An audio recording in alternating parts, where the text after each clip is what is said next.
I filed the distress plea on the 43rd day of the dimming. That was what we called it among ourselves, when the administrators spoke in the colony's lower corridors, where the official recorders did not reach.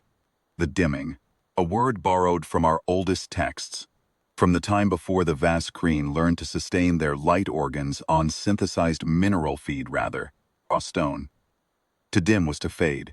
It was how our ancestors described the slow dying that came before actual death, the gradual withdrawal of bioluminescent function, the cooling of the internal lattice, the growing translucence that meant the body had begun consuming itself for fuel.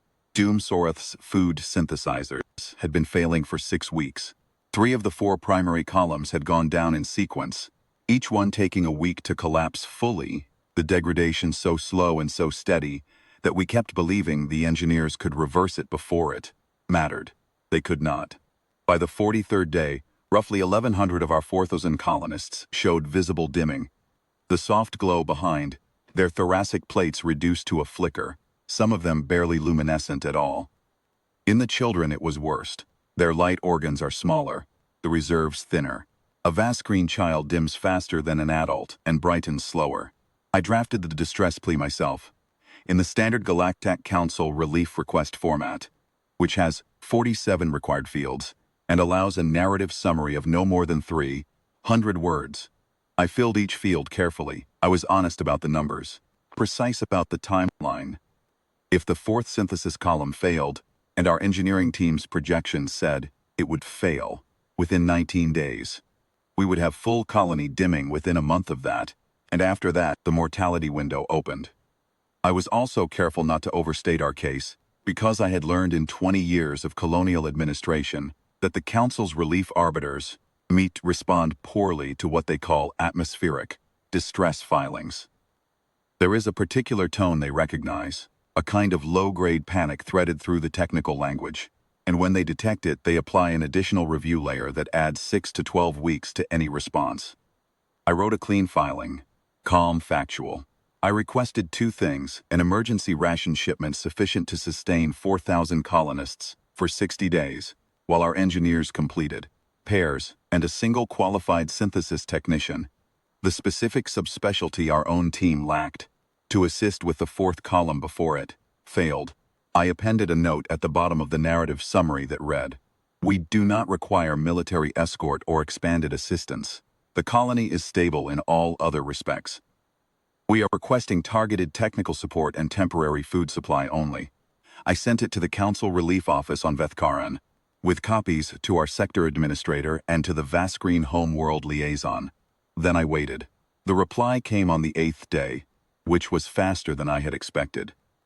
I opened it in my office at the top of the administrative tower, looking out through the wide observation glass at the cracked amber plains of Duum-Sorrath, at the pale copper sky that never quite managed blue, at the distant ridge of silicate formations that our colonists had been slowly bonding with for 3 generations. The plains were beautiful, in the way that hard places are beautiful. I had lived here for 14 years. I knew every hour of its light. The Council's reply said, "Your filing has been received and reviewed. Emergency relief for Category 3 colonial distress events is currently subject to extended processing due to volume. Estimated response timeline, 40 to 60 standard days. Recommend pursuit of sector-level interim support while your filing proceeds through the standard queue." I read it twice. Then I set it down to 60 days. Our 4th column would fail in 19.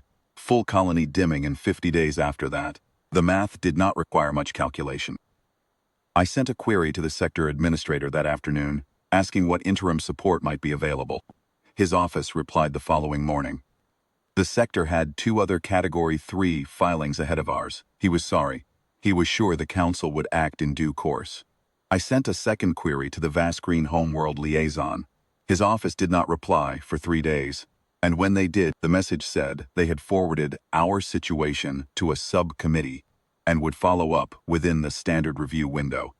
On the 51st day of the dimming, our 4th synthesis column showed the first confirmed signs of cascade failure. The engineering team gave it 12 days, not 19. I went back to my office that evening, and I sat in the chair behind my desk for a long time, without turning on the lights. The plains outside were dark, but I could see the lights of the residential sectors below, or rather, could see that some of them were dimmer than they had been.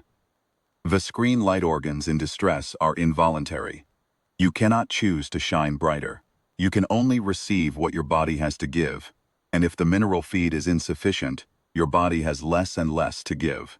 In the dark, I could see which residential blocks were worst, affected by the slow, steady reduction in what their synthesizers could provide. I do not know precisely why I filed the secondary distress plea to the human relay station.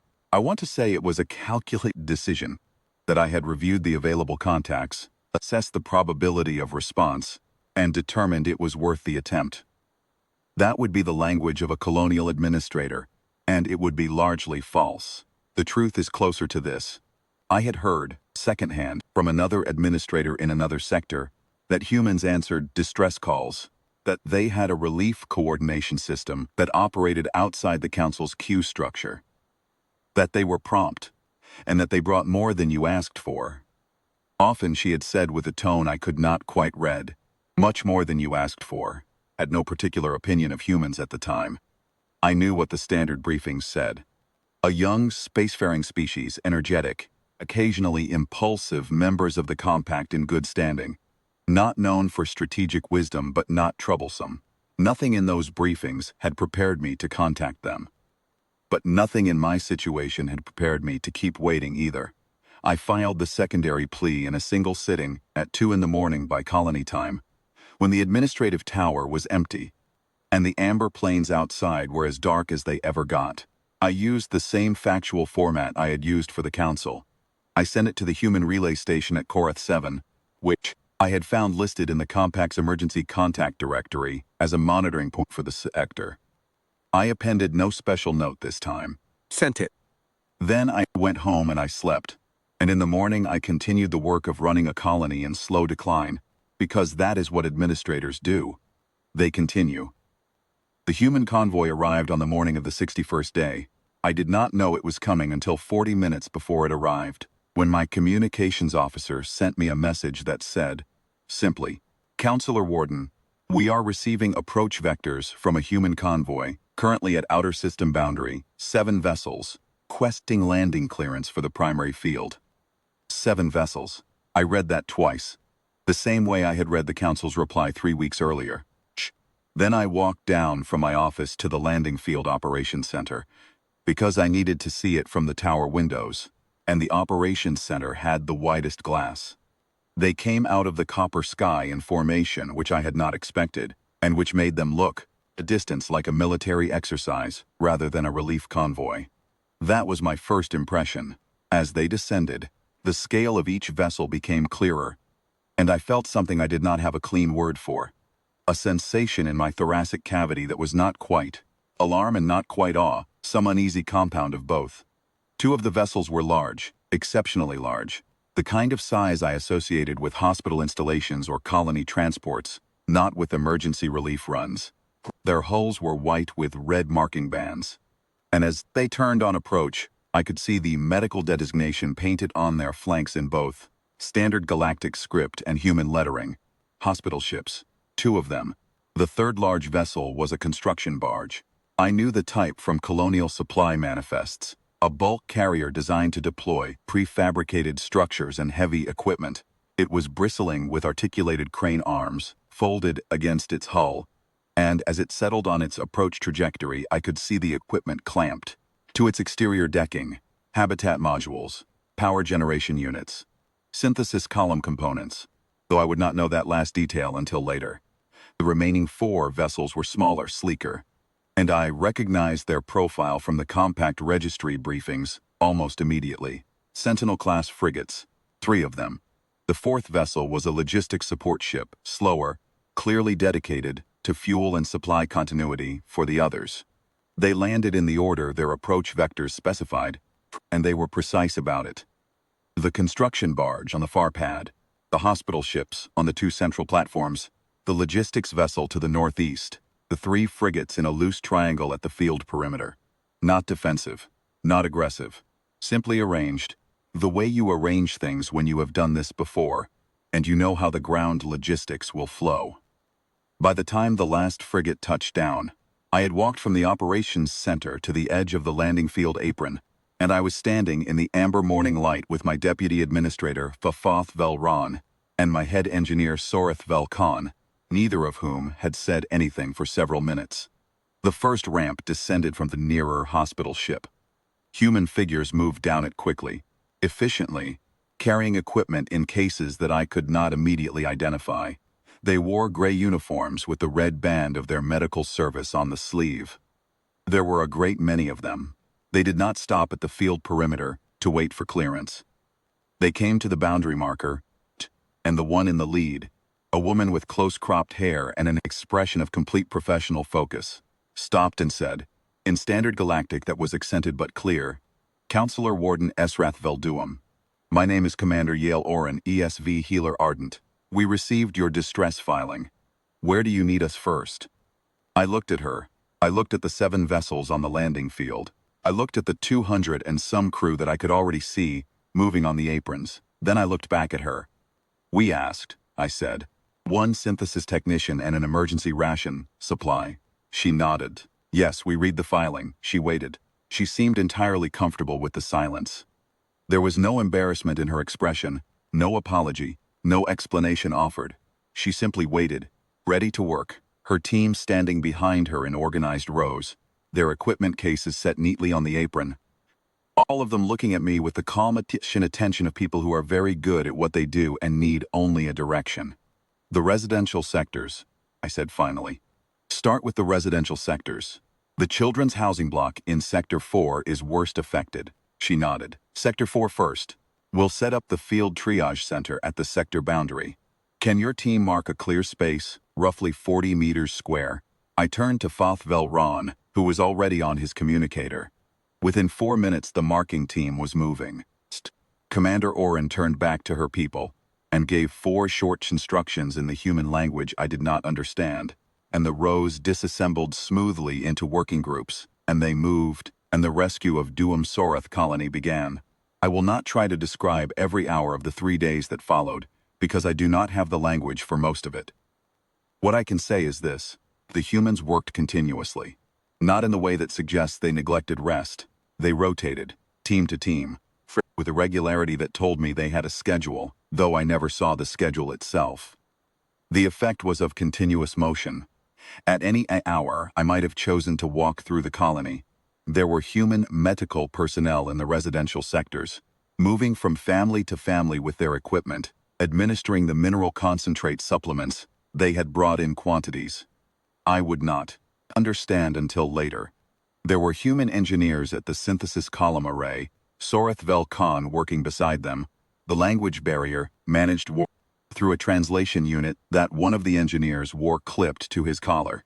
There were human construction teams unloading the barge, which proved to contain not just synthesis column components, but 3 complete fabricated emergency habitat structures that they erected in the colony's eastern quarter in under 36 hours. Not because we needed housing, but because they had assessed our emergency shelter capacity and determined it was insufficient and brought the structures anyway. By the end of the first day, the children in Sector 4 were already beginning to brighten. It is a difficult thing to watch a Vasskreen child begin to recover from dimming. The light organs reactivate slowly, irregularly at first, flicker, and a steady glow there, and for a few hours the effect is unsettling. The child seems to pulse, their internal illumination unstable, some chambers brightening while others remain dark. But then the stabilization sets in and the glow smooths out and deepens, and you can see the moment the pain recedes in the way the child's posture changes. Their thoracic region, which has been held slightly contracted during the dimming, a protective reflex, an attempt to preserve internal heat, relaxes. They open up. The light comes back. I watched this happen in the Sector 4 community hall, where Commander Oren's medical team had established their primary care station, and I stood near the entrance and watched a human medic, a young man, not much older than our colony's senior apprentices, spend 40 minutes sitting on the floor, beside a Vasskreen child too weak to be comfortable in a chair, administering the supplement in careful measured doses, talking to the child's parent through the translation unit, in a tone that was quiet, completely unhurried, as if he had no other place in the universe to be. The child brightened while I watched. It took about 20 minutes, and it happened in stages.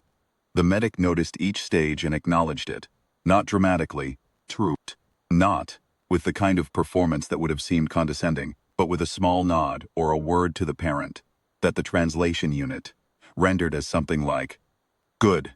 That's a good response. She's doing well." I left before I did something unbefitting a councillor-warden. On the morning of the third day, I asked to meet with the convoy commander. Not Commander Oren, who was the medical lead, the convoy's senior officer, the one who had authorized the response. His name was Fleet Commander Adric Solon, and he ran his operation from the logistics ship, which was the least impressive of the 7 vessels, and which I had largely ignored in favor of watching the others work. He met me in the logistics ship's forward conference room, which was functional to the point of austerity: a table, chairs, a data display, a viewport overlooking the construction barge's ongoing operations on the field. He was older than Commander Oren, with the kind of face that had settled into its final form some years ago, and would not change much from here. He offered me something from the ship's galley, which I declined, and then he sat and waited.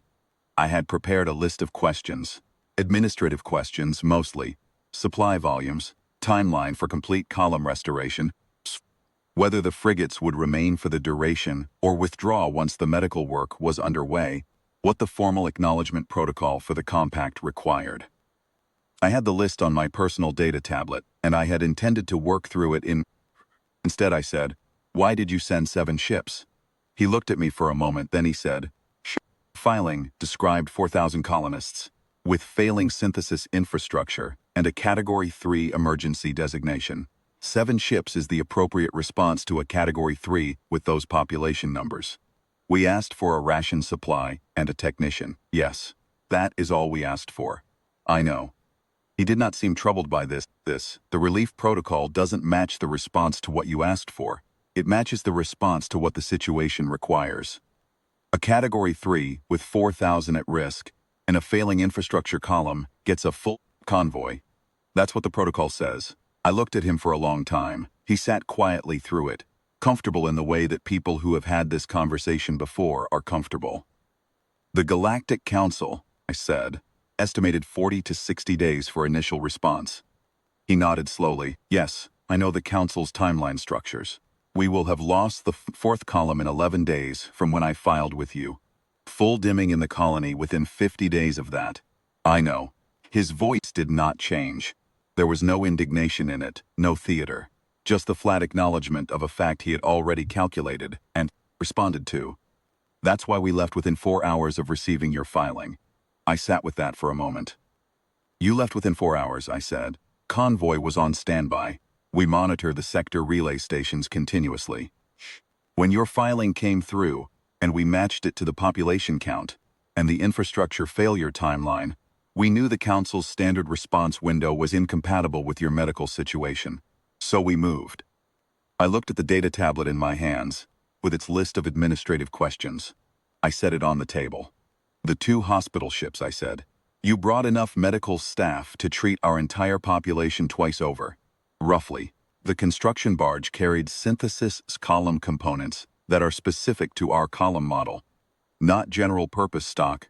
Cross-referenced your colony's original construction manifest. Your columns are an older design, but the parts are available. The habitat structures you erected in the eastern quarter, we did not need additional housing. Your emergency shelter capacity was below the recommended standard for a colony your size. If the situation had deteriorated further, you would have needed that capacity. We brought it anyway." I looked at him, the frigates. For the first time, something that might have been a very faint wry acknowledgement moved across his face. Not quite a smile, just a brief adjustment. Frigates are standard convoy escort for a medical relief operation in this sector. There have been incidents. We don't run unescorted medical convoys. You brought a battle group, I said, to escort a relief run that no one was threatening. We brought an escort to a relief run in this sector, where unescorted convoys have been interfered with. The same way you don't pack an umbrella because it's already raining. I thought about that. Then I said, Fleet Commander Solon, I filed a distress plea to the Council relay as well, 8 days before I filed with your relay station. I know. Standard procedure to check for parallel filings. Their response was 40 to 60 days, yes. And you left within 4 hours, yes. I picked up the data tablet again. Set it back down. Looked out the viewport at the construction barge. Green. Arms moving with careful mechanical precision. At the Vasskreen engineers working beside the human ones in the amber morning light. I do not know, I said. What the appropriate word is for this. Fleet Commander Solon thought about it for a moment, with the air of a man who does not reach for dramatic language very often, and who is not going to start now. Aid, he said. It's aid, that's all. The 4th synthesis column was fully restored on the morning of the 5th day. Sorrath Vel Khan sent me a single message that said, Column 4 confirmed stable. Full system output at 94%. Human engineers estimate full restoration to 100% within 6 days. I sat in my office and read it and allowed myself, about 30 seconds, to close my eyes. By the 7th day, there was not a single Vasskreen in Duum-Sorrath colony who showed visible signs of dimming. The children were fully bright. The elder residents, whose recovery takes longer, had stabilized and were progressing. The medical team had treated every individual in the colony, had left behind a complete stock of minerals and supplement, sufficient for 8 months, and had documented every case in a medical record that they transmitted, with my permission, to the Compact's Central Health Archive. Construction barge completed its work on the 6th day and departed first, its crane arms folded, its decking empty of the equipment it had carried. The habitat structures it had erected would remain in the eastern quarter. I had already begun thinking about how to use them. The hospital ships left on the 7th day, in the same calm morning light in which they had arrived. I walked to the landing field to watch. Most of the colony came with me, which I had not expected, or rather, which I had not thought to anticipate, because the word had spread through the residential sectors with a speed that administrative communications never achieve. 4,000 people, some of them still moving, with the careful steadiness of those newly emerged from dimming, stood on and around the landing field apron in the amber morning and watched the white hulls rise. Commander Oren found me before she boarded. She shook my hand in the human fashion which I had learned to receive correctly by then. She said, Your engineers are good. The column will be fine. Thank you, I said, which did not seem like enough, and she seemed to understand that I knew it was not enough, and she nodded and went up the ramp. The frigates left last. They formed up in the upper atmosphere and held position briefly while the hospital, ships, and the logistics vessel cleared the gravity well. And then they followed, and within 40 minutes from the first ramp lifting, the sky over Duum-Sorrath was empty and amber and very quiet. I filed the after-action report with the Compact Administrative Office the following morning. It is a standard form, 32 fields designed to document the outcome of any emergency relief operation so that the case can be reviewed and the response protocol evaluated. Field 17 asks, Did the relief response match the scale of the emergency? I wrote, yes, and substantially exceeded the requesting colony's initial estimate of need. Field 22 asks, Was the response timeline adequate? I wrote, A human convoy departed within 4 hours of receiving the distress filing and arrived before critical infrastructure failure. Adequate is not the word I would choose. Field 29 asks, Would you recommend changes to the Compact's emergency relief protocols based on this experience? I wrote 3 paragraphs. I was not asked for 3 paragraphs. I wrote them anyway. What I wrote in summary was this. The Galactic Council's standard response window for Category 3 colonial distress events is 40 to 60 days. A colony experiencing infrastructure failure and population health consequences. This window is incompatible with preventing serious harm. The Human Relief Protocol for an equivalent situation mobilized and arrived in approximately 11 days from initial filing. The gap between these 2 timelines is not a matter of resources. Both the Council and the Human Relief Service have access to adequate assets. It is a matter of protocol design. The Council's protocol measures the administrative convenience of the response. The Human Protocol measures the urgency of the situation. I recommend that the Compact convene a review of Category 3 response timelines using the Human Emergency Relief Protocol as a reference standard. I sent the report. Then I went to the window and looked at the amber planes for a while. Fourth column was running at 97%. The children in Sector 4 were at full brightness. The eastern quarter's new habitat structures cast long shadows in the afternoon light. Somewhere in the Compact's administrative apparatus, 32 fields of data were working their way into a queue. I had one more thing to file. Not to the Compact and not to the Council. Composed a brief message to Fleet Commander Adric Solon, ECF Logistics Command, Kurth 7 Sector Relay, and I sent it that evening. It was not a formal communication. It was not in the standard relief filing format with its 47 required fields. It said only, the colony is fully stable. The children in Sector 4 are bright. We will not forget who came when we called, and what they brought when they came.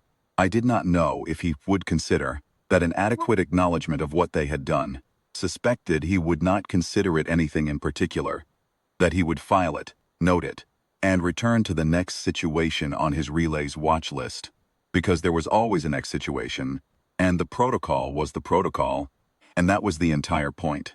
But I needed him to know.